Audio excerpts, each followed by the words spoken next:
The flashbulbs exploded across the night sky of Hollywood, but only one man saw the raw, unspeakable dread behind Marilyn's perfect smile. She wore millions in diamonds, yet the single simple piece of wooden jewelry she tragically forgot was the real reason the Queen of Hollywood would collapse. October 9th, 1953. This was not a movie premiere, it was a coronation. The premiere of How to Marry a Millionaire was the night the world formally knelt before the woman who had redefined beauty, desire, and celebrity itself. She arrived in a custom-made ivory crepe gown, sculpted to look as if it were simply poured over her. Every diamond she wore was borrowed, of course, a dazzling security risk meant to reinforce the myth. Marilyn Monroe was the ultimate fantasy. The crowd was a hysterical ocean of sound. Every camera, every flash, every scream was meant for her. Yet as she stepped onto that thick red carpet, something was profoundly wrong. The dress was perfect, the diamonds were flawless, the famous platinum hair was spun gold in the harsh light, but her eyes, they were haunted. Her smile, the one that could stop traffic on Fifth Avenue, seemed to be held in place by sheer agonizing willpower. She wasn't seeing the thousands of fans. She was seeing something much smaller, something far away. We were all so busy watching the public triumph that we missed the tiny, crucial tell. Her hand kept rising to her neck, where the massive borrowed diamond necklace lay cold and heavy. She would touch it with a flicker of panic. Then her gaze would drop to her wrist, where a spectacular diamond cuff glittered with icy fire. Again, the same subtle gesture of dread. She was carrying the weight of $1 million display, but she was searching for something that could not be bought. She was frantically searching for something small, wooden, and ugly, something that belonged in a child's jewelry box, not on the red carpet. A famous columnist tried to hand her a dozen roses. Marilyn took them, but her attention was pulled by the sudden sound of a car backfiring, a sound that, for a fleeting second, seemed to paralyze her. She leaned into her escort, a studio executive, and her whisper was raw, almost choked. "I need to go back. I forgot something. Please stop this." The executive, oblivious, patted her hand. "Nonsense, darling. You're giving the world the show it deserves. You're a star." He couldn't know that the show was the last thing on her mind. The diamonds she wore, the fame she possessed, none of it meant anything compared to the simple, sacred promise she had made a few weeks prior. She had stepped out of her New York apartment, and in her focus on achieving this flawless public image, she had committed a failure that, to her heart, was unforgivable. The locket, the tiny wooden handmade trinket given to her by the frailest, purest friend she had ever known, was still sitting on her nightstand 3,000 miles away. As she moved toward the heavy theater doors, the sudden, sharp realization hit her with the force of a physical blow. She wasn't wearing Daisy's good luck charm. She had broken the most important promise of her life on the night of her greatest victory.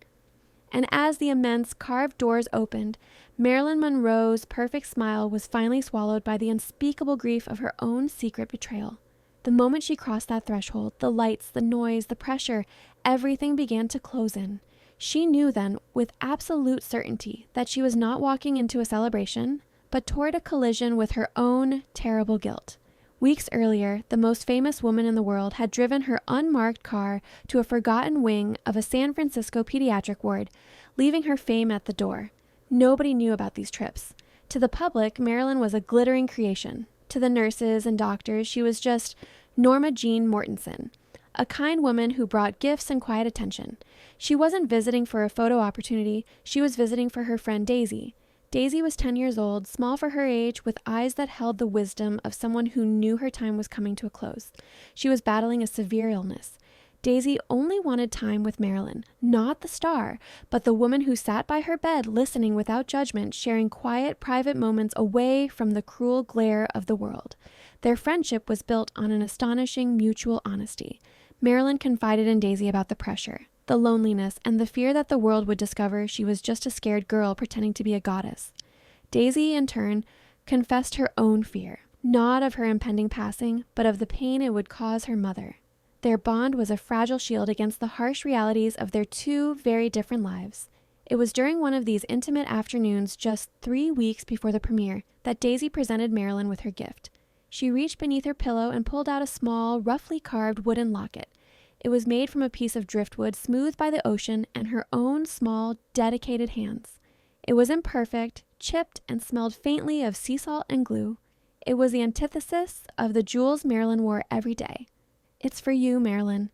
Daisy whispered, her voice weakened by her illness. "It's my good luck charm. I want you to wear it for the big night." Marilyn's perfect composure broke. She didn't know how to handle such pure, selfless affection. This tiny wooden token was given with only love. She clutched it, tears welling up in her eyes, tears that were far more real than any she had ever cried for a camera. Time 0.2s. "Daisy," Marilyn managed, her voice thick. "This is the most beautiful thing I've ever been given. Are you sure you don't need it?" "I won't need luck anymore," Daisy replied simply, a profound statement that shattered the silence of the room. "But you do. The cameras try to take your soul. This will keep it safe. Promise me you will wear it." Marilyn sealed the pact with a simple, solemn nod. "I promise, Daisy. I will wear it. For luck and for you." That tiny, worn locket, kept safe in a small velvet pouch, became more valuable to Marilyn than the entire treasury of Tiffany's. It was proof that somewhere, someone saw her true heart and trusted it. It was her anchor to reality. Daisy's innocent, heartfelt request was the only truly important detail of the upcoming premiere. The gown, the jewels, the press, it was all noise. The locket was the only thing that mattered.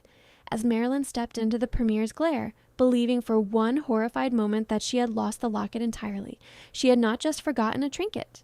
She had, in her mind, carelessly tossed away the single pure piece of hope that a 10-year-old girl was clinging to for her own sake. The collapse wasn't physical exhaustion. It was the sudden, crushing weight of a promise broken to the only person who saw her as worthy of one. This secret bond was the only thing Marilyn truly cherished. But the next morning, a catastrophic mistake at the peak of her fame would threaten to destroy that pure love forever.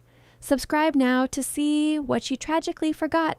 As the velvet rope parted for Marilyn, a single devastating realization hit her harder than any physical blow. She had left the wooden locket, Daisy's simple wish, on her bedside table. The moment was surreal. 1 second, she was the epitome of glamorous success. The next, she was a small, frantic girl who had failed a sacred trust. It was not a fashion error that gripped her. It was the profound, crushing certainty that she had let Daisy down on the one night that mattered most to the little girl. She could hear her escort giving a polished answer to a reporter, but his words were hollow. All Marilyn could hear was Daisy's small voice echoing, "Promise me you will wear it." She had promised, and she had failed. To the world, the missing item was nothing. To Daisy, it was everything. She had carelessly discarded the only armor she had for the glitter of a loner necklace. Marilyn felt the expensive borrowed diamonds around her neck turn to lead. She imagined Daisy, 3 states away, watching the news reports, seeing her hero standing in the light, missing the one thing that truly mattered. Daisy would know. Daisy would believe that Marilyn had chosen fame over friendship, glitter over the purest kind of love. She tried to rationalize it. "It's just a piece of wood. I can wear it tomorrow." But the excuses withered under the heat of her own conscience. For a child who was facing the ultimate, unavoidable reality, that wooden locket was a lifeline of hope. By forgetting it, Marilyn felt she had rendered Daisy insignificant. Every step she took across the red carpet now felt like a desperate march toward an execution. She smiled wider, a desperate frozen mask, trying to convey a triumph she no longer felt. The screaming fans, the bright lights, they all merged into a single, overwhelming wave of anxiety. Her heart was pounding a frantic rhythm against her ribs. When she reached the crest of the carpet, the massive theater doors loomed. This was the moment of ultimate success. But instead of feeling victorious, Marilyn felt exposed and utterly vulnerable. The noise of the crowd suddenly evaporated, replaced by a terrible silence in her mind, where the promise lay shattered. She gripped the executive's arm. "I can't," she whispered, her voice cracking. He mistook her distress for humility. He smiled condescendingly, steering her forward. "Of course you can, sweetie. You were born for this."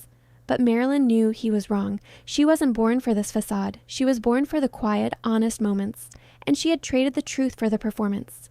The guilt was a physical thing, clawing at her throat, making it nearly impossible to draw a steady breath. As the tuxedoed usher ushered her through the thick doors, Marilyn had an agonizing premonition that the grand, beautiful theater was not going to hold the weight of her secret for long. She was walking into that massive, darkened room, carrying the terrible realization that, in her quest for perfection, she had destroyed the one thing that made her truly good. Inside the crowded, opulent lobby, the realization intensified to an unbearable point. She was physically present, surrounded by the greatest names in Hollywood, but her soul was 3,000 miles away, mourning a promise made to a little girl. She tried to walk, one painful, glamorous step after another, but the polished floor of the theater lobby began to swim. She was drowning in the guilt of letting the little girl down. The transition to the lobby was supposed to be a moment of respite.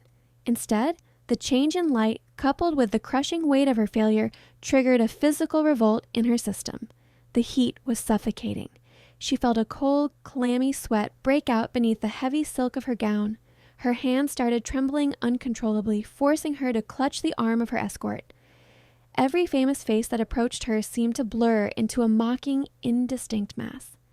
She felt like an imposter, a fraud covered in borrowed glitter, who had forgotten the single most important truth of her life. Marilyn forced a brilliant smile, trying to appear gracious and composed, but inside her head, a siren was wailing. She kept whispering to her escort, "Please, the powder room, I need a minute." But he was too preoccupied to hear the desperation beneath the glamour. He simply pulled her along, eager to introduce her to the studio head. The studio head took her hand. "Marilyn, darling, you are magnificent. You own the world tonight." That was the worst possible thing he could have said. You own the world tonight.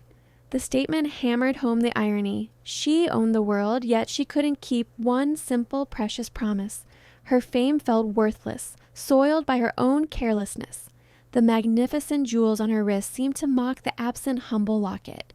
The guilt metastasized to a paralyzing emotional pain. She felt the blood drain from her head. The ornate chandelier above started to tilt and sway in her vision.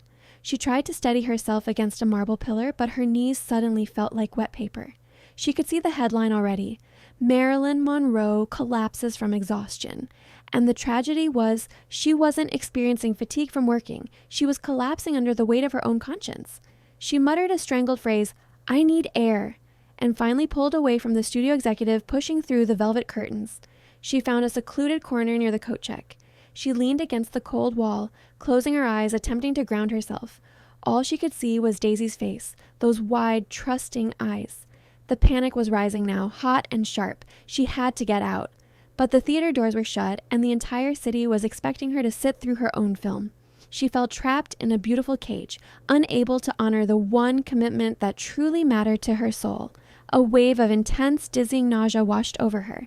She pushed away from the wall, stumbling slightly, her knees buckling. The room was spinning faster now. All the lights, all the noise, all the manufactured joy was rushing to meet her.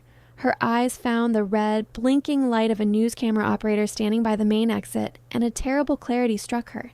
Daisy could be watching right now. She had fought so hard to be perfect for the camera, but she had failed to be perfect for the only person whose opinion she truly valued. The little girl owned Marilyn's heart, and right now that little heart was broken. The last thing Marilyn registered was a loud, booming voice from the microphone on the stage, welcoming her. The sound, an amplified echo of her own false joy, was a final, terrible trigger. It was the sound of her own famous laugh echoing cruelly from a producer's microphone that finally shattered her resolve, and the queen of Hollywood crumpled into a silent heap on the marble floor. The audience heard the loud, amplified voice.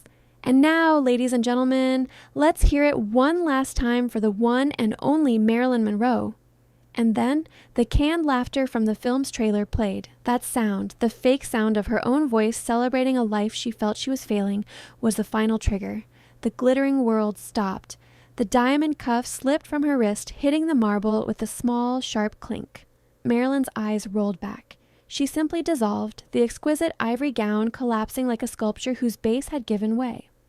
One moment she was standing, the next she was a huddle of expensive fabric and despair on the cold, hard floor. For a terrifying, endless moment the entire theater was silent. The applause died instantly. The only sound was the distant, tinny echo of that canned laughter until a sound engineer scrambled to cut it. Then chaos erupted. The studio executive screamed for a doctor. Security guards were paralyzed. Photographers rushed forward only to be violently intercepted. The air filled with shouts and the panicked commands of the producers trying desperately to contain the disaster. Marilyn herself was utterly still. She was not unconscious, she was simply gone. She was barely breathing, her face pale as porcelain. As two large men rushed to lift her, the only sound she made was a small, guttural whisper, a name no one in that room knew. "Daisy," she mumbled, "I'm sorry." The men quickly carried her heavy form away, attempting to maintain dignity. They moved her through a hidden service door into a sterile, cold corridor. The contrast was shocking, from public fantasy to hidden reality in 30 seconds. They were trying to hide the truth that the woman they had built an empire around was crumbling. But the real reason for the collapse was not a mystery. It wasn't simple exhaustion. It was a heartbroken soul finally giving way under the immense pressure of its own broken promise. She had poisoned herself with guilt. As the heavy service door slammed shut behind her, the producer rushed to the microphone to announce a brief intermission. But the silence in the corridor was absolute, broken only by the sound of Marilyn's shallow, ragged breathing. The greatest showmen in Hollywood couldn't hide the truth forever. They had contained the star, but they hadn't contained the question. Why did the woman who seemingly had everything fall apart? The answer lay not in her body, but in her deepest, most guarded secret. The collapse was a tragedy, but the reason was a secret act of love. Drop a comment below. What simple object in your life holds more meaning than all the wealth in the world? Whisked away through back alleys and service corridors, Marilyn wasn't concerned about the headlines. She was consumed by the terrible, crushing knowledge that Daisy would be watching the news. They didn't take her to a hospital.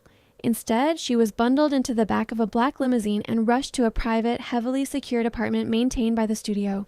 In the back of that silent car, the ivory crepe gown was now twisted and stained. Her manager, Peggy, fanned her frantically, issuing clipped, desperate orders into a small phone. "It's just exhaustion. Tell the press nothing else." Peggy was focused on controlling the story. Marilyn, barely conscious, was focused on something else entirely. "The locket!" Marilyn rasped, her voice thin and ragged. "Peggy, the locket. Did you find it?" Peggy frowned. "Darling, you lost a diamond cuff. We'll get a replacement. Don't worry about the jewels." "Not the cuff." Marilyn's eyes snapped open, blazing with a desperate, lucid fire. "The wooden one. The small one. It was on the table by my bed. I broke the promise." The confusion on Peggy's face was total. "Marilyn, you're not making sense. You had a terrible shock. We need to get you stabilized." But Marilyn gripped Peggy's hand with surprising strength. "I don't need a doctor. I need a pilot," she insisted, her voice raw. The studio executive blinked. "A pilot, Miss Monroe. You need rest." "I need a piece of wood, Fred, and it's 3,000 miles away." Peggy, the manager, realized the key to bringing Marilyn back was not sedation or a doctor, but a silly piece of wood. She knew about Marilyn's anonymous visits to children's wards. They were the one private kindness she couldn't control. "Where is it exactly?" Peggy finally asked. The diamond cuff was forgotten. Marilyn managed to gasp the address of her New York apartment and the exact location of the tiny velvet pouch on her nightstand. The collapse hadn't been an act of weakness, but an act of self-punishment. They arrived at the secure, quiet apartment. Marilyn was gently laid on a sofa. She was shivering from the emotional trauma. "You have to send someone," she whispered. "She needs to see me with it before it's too late." Peggy, the meticulous professional, knew this was a crisis far beyond a canceled show. She knew exactly whom to call, a person who understood Marilyn's heart far better than anyone. The phone was lifted. The call was made. Peggy looked down at her stare, realizing that the great tragedy of Marilyn Monroe was that she judged herself by the purity of her heart, while the world only judged her by the sparkle of her diamonds. The real race was about to begin, not to save the career, but to save a sacred vow. Joe DiMaggio, who had arrived late and saw the collapse on the news, fought past her security team. He didn't ask about her health. He asked about the strange, small box she always kept near her bed. Joe had seen the headlines flash across the television screen. "Marilyn collapses at premiere." His first reaction was not shock, but a chilling sense of dread. He raced to the secluded apartment, bypassing Peggy. He looked at Marilyn, still draped in the wreckage of her glamour, and knew the truth was not medical. "The locket, Joe," she pleaded. "I forgot it. I wore the diamonds. I broke the promise." Joe understood the profound gravity of that forgotten piece of wood. The diamonds were the world's measure of her worth. The locket was Daisy's. Joe stood up, his jaw set. "Give me the keys to the apartment," Joe commanded, "the one in New York. I know where the locket is." Peggy handed over the keys, realizing that this former ballplayer was the only person capable of handling a crisis rooted in conscience. Within 20 minutes, Joe DiMaggio was in a borrowed, unmarked car, heading toward the Burbank airport. His mission was clear: retrieve the tiny, humble symbol of friendship that held the key to Marilyn's sanity. He had won championships, but he felt more pressure holding this tiny velvet pouch than he ever had facing a 90-mile-per-hour fastball. He was flying cross-country for a child's toy, and it was the most important thing he had ever done. This flight was different. There were no flashbulbs, only the silent, grinding urgency of a man driven by love. As the plane cut through the dark night sky, Joe held the address close. He knew exactly where the velvet pouch lay because she had once shown him that locket. The entire world was focused on the scandal. But Joe understood that the real sickness was the unbearable shame of disappointing a child who possessed nothing but hope. He landed in New York in the cold pre-dawn light. Joe moved through the sleeping city like a ghost. He found the apartment keyhole. He knew he had to be fast. He flipped on the light, his eyes immediately going to the bedside table. He saw the shimmering, empty velvet pouch and the clutter of celebrity life. But there, nestled beside a stack of reading material, was a tiny, unremarkable wooden shape. Joe gently picked up the locket. It was warm to the touch and weighed almost nothing. Yet, in his hand, it felt heavier than all the diamonds of Hollywood combined.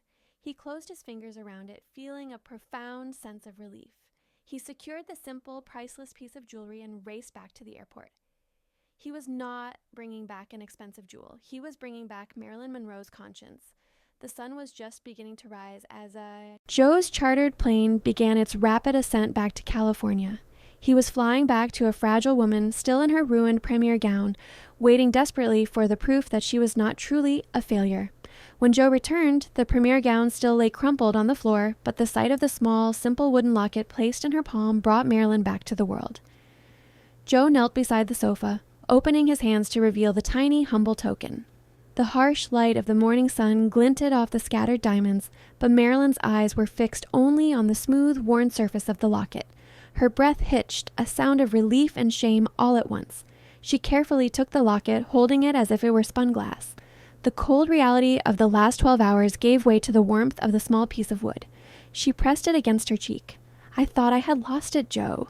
She wept. "I was so focused on the show, the jewels, the lights, the cameras. I put it in the pouch, telling myself it would be safe, but then I forgot the most important thing. I chose the lies over the truth." Joe sat quietly, letting her confession spill out. Peggy, the manager, watched, finally understanding the true nature of the crisis. Marilyn began to explain everything, the full, heart-wrenching story of Daisy. She spoke of the little girl's unwavering, selfless admiration. She detailed Daisy's simple request to wear the locket for good luck. "She's watching, Joe," Marilyn insisted, her strength returning, fueled by guilt and love. "She saw the collapse. She'll think I thought her good luck charm wasn't good enough. She'll think I didn't care enough to remember her." She grabbed Joe's hand. "The premiere was supposed to be her triumph, too. We planned it, and I ruined it. I showed her that the world is more important than her hope." Joe, the unflappable Yankee clipper, listened. He realized that the collapse was Marilyn's body protesting the betrayal of her soul. She hadn't collapsed from exhaustion. She had collapsed from the unbearable weight of her own moral failure. "She doesn't think that, Marilyn," Joe said finally. "She knows your heart, but we can fix this. You didn't ruin it yet. We have the locket now." Marilyn looked at the wooden piece, then at Joe. Her tears slowed, replaced by a fierce, driving resolve. She pushed the designer gown off her shoulder and fumbled with the clasp of the massive diamond necklace. It had to go. She tossed the borrowed, glittering weight onto the floor. She then placed the small, simple wooden locket around her neck. To Marilyn, it felt like the only real thing she had ever worn. The act was a physical, emotional statement. She was choosing Daisy and her promise over the entire facade of Hollywood. Her eyes met Joe's, and the panic was gone, replaced by a desperate, immediate mission. There was no time to rest. There was only time for redemption. "We have to go," Marilyn stated. "I have to show her. I have to let her see me with it. Right now, Joe, before she loses hope completely." She refused the sedation and refused to rest. Instead, in the early hours of the morning, Marilyn put the locket around her neck and silently instructed her driver to take her back to San Francisco. The hysterics were gone. All of it was channeled into one single laser-like focus: redemption. Joe DiMaggio secured a new chartered plane. This time, Marilyn flew not as a star, but as a pilgrim rushing to mend a broken vow. She arrived at the San Francisco pediatric ward before the sun had fully climbed. She was still wearing the ruins of the spectacular ivory gown, but over her shoulders was only a simple cashmere coat. The massive diamond necklace was gone, replaced by the humble, dark wood of Daisy's locket. Marilyn quietly entered Daisy's room. Daisy was awake, looking frail. Her mother, who had spent the night weeping and watching the dramatic news reports, looked up, startled. Marilyn held up a hand. She walked directly to Daisy's bedside and knelt down. Daisy reached a weak hand out, gently touching the wooden locket. "You wore it!" Daisy breathed, the statement filled with pure relief. "I'm wearing it now, sweetheart," Marilyn choked out. "I'm so sorry, Daisy. I rushed. I was so silly, worried about the diamonds and the dress. I left your good luck charm behind. I was a fool." Daisy shook her head, a small, knowing smile touching her lips. "It worked anyway, Marilyn. It kept you safe. You didn't break your promise. You just brought it to me late." That simple absolution, delivered by the one person whose judgment truly mattered, washed over Marilyn like a tidal wave of catharsis. It was more powerful than any standing ovation she had ever received. She hugged the small, fragile body, and for a long moment, the Queen of Hollywood wept in gratitude and relief. But Marilyn wasn't finished with the premiere. She stood up and pulled a small silver canister from a bag Joe had discreetly carried. It was a projection reel.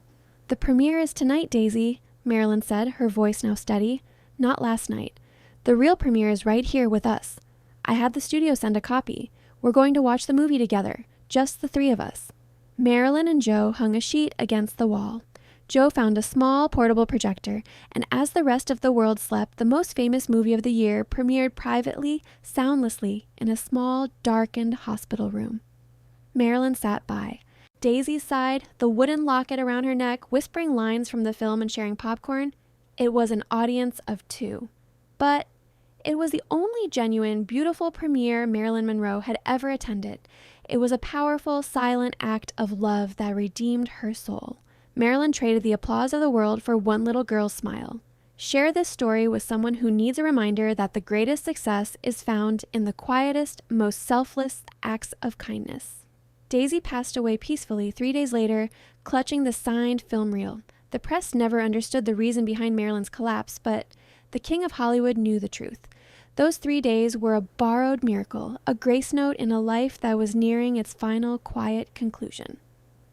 Marilyn stayed in San Francisco, canceling all appointments. She spent every possible moment in Daisy's room, reading to her and keeping the little girl company. She never took off the wooden locket. It remained there as the true, priceless jewel on her neck. It was a visible reminder of the sacred promise, a badge of honor that redeemed her from the humiliation of the public fall.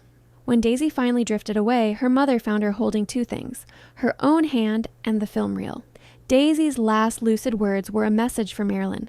"Tell her," Daisy had whispered, "that her good luck charm worked perfectly. Tell her she's my favorite human."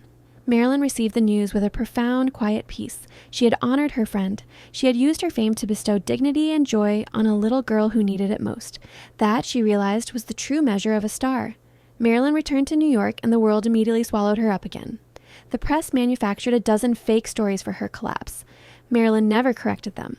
The true reason was a secret treasure held only by her and Joe. For the rest of her too short life, Marilyn wore the locket beneath her clothes. It was her constant reminder of what truly mattered. When she wore the borrowed diamonds, the humble wooden piece lay against her skin, protecting her soul from the harsh glare of celebrity. When she felt lonely, she would reach up, touch the worn wood, and feel the presence of the small, brave girl. She often sent money anonymously to the pediatric ward. She learned from Daisy that vulnerability was the gateway to true human connection. The great tragedy of that premiere was not the collapse. The tragedy would have been if she had sat through the film while betraying the purest friendship she had ever known. The diamond cuff she dropped was insured for the price of a small house. The locket she gained was worth nothing and everything. The true legacy of Marilyn Monroe was not the $1 million movie. Premiere. It was the quiet, 3-day premiere she staged for an audience of 1. Marilyn Monroe was immortalized in film and photo. But the real story, the one that broke her heart and then rebuilt it stronger than ever, was the story of a 10-year-old girl who asked her famous friend for a promise. and in the final desperate rush for redemption, Marilyn proved that her character was more luminous and more valuable than all the diamonds in the world. She used her star power to fulfill the wish of a dying friend, proving that true legendary status is not defined by how many people adore you, but by the quiet, powerful impact you have on the one person who needs you most. If Marilyn's selfless act of love touched your heart, please like this video so this story can reach others who need to see it. And to discover more hidden truths and incredible human moments behind the most famous legends, hit that subscribe button.